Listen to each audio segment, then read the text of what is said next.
अर्जुन उवाच परं ब्रह्मा परं धाम पवित्रं परं भवाना पुरुषं शाश्वतं दिव्यम् आदिदेव अजं विभुम् आहूतवां ऋष्यः सर्वे देव ऋषि नारद तथा अशति देवलो व्यासः शवं चेएव ब्रवीमिषि में।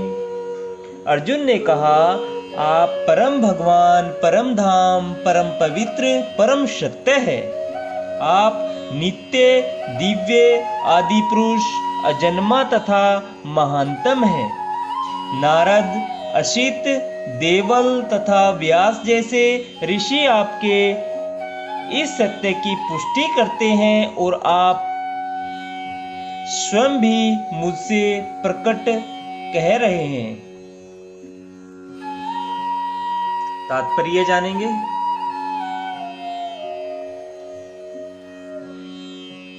इन दो श्लोकों में भगवान आधुनिक दार्शनिक को अवसर प्रदान करते हैं, क्योंकि यहाँ पर स्पष्ट है कि परमेश्वर जीवात्मा से भिन्न है।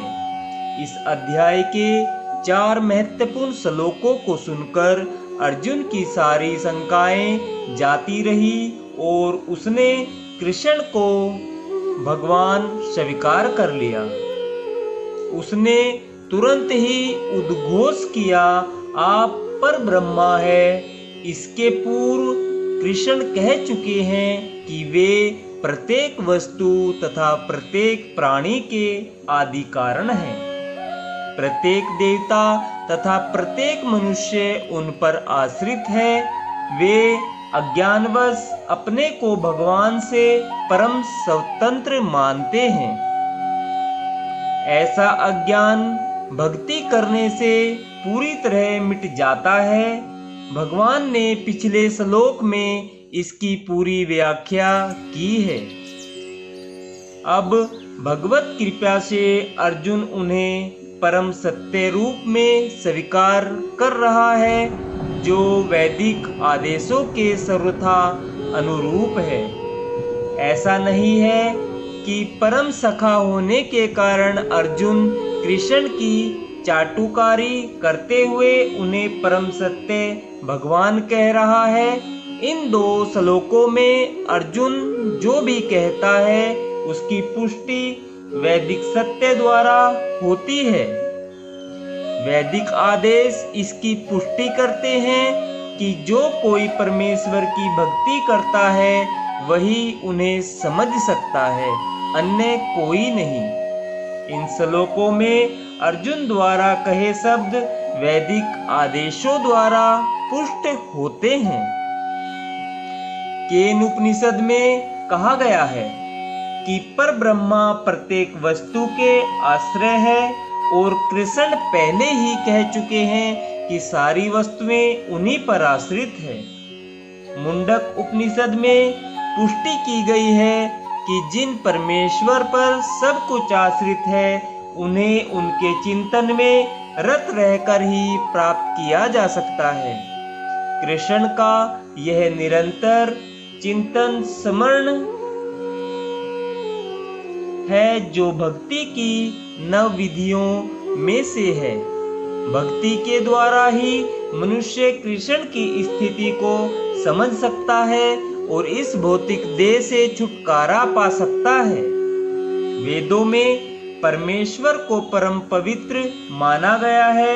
जो व्यक्ति कृष्ण को परम पवित्र मानता है वह समस्त पाप कर्मों से शुद्ध हो जाता है। भगवान की शरण में गए बिना पाप कर्मों से शुद्धि नहीं हो पाती। अर्जुन द्वारा कृष्ण को परम पवित्र मानना वेद सम्मत है। इसकी पुष्टि नारद आदि ऋषियों द्वारा भी हुई है। कृष्ण भगवान है और मनुष्य को चाहिए कि वह निरंतर उनका ध्यान करते हुए उनसे दिव्य संबंध स्थापित करें।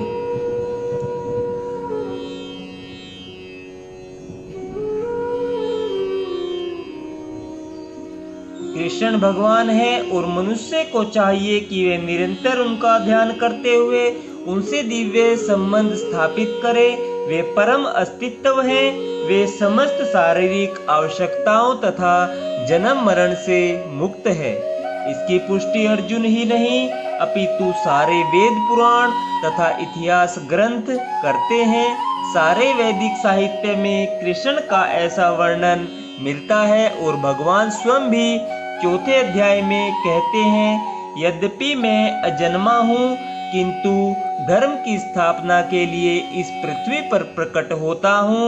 वे परम पुरुष है, उनका कोई कारण नहीं है क्योंकि वे समस्त कारणों के कारण हैं और सब कुछ उन्हीं से उद्भूत है। ऐसा पूर्ण ज्ञान केवल भगवत कृपा से प्राप्त होता है। यहाँ पर अर्जुन कृष्ण की कृपा से ही अपने विचार व्यक्त करता है।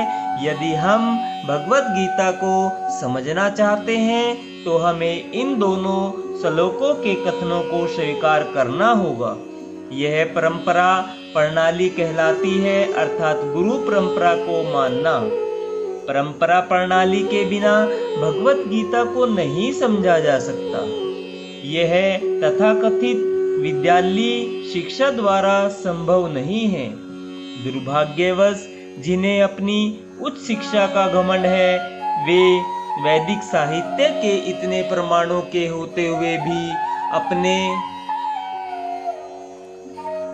इस दुराग्रह पर अड़े रहते हैं कि कृष्ण एक सामान्य व्यक्ति है। राधे राधे भक्तजनों, राधे राधे। जय श्री कृष्णा।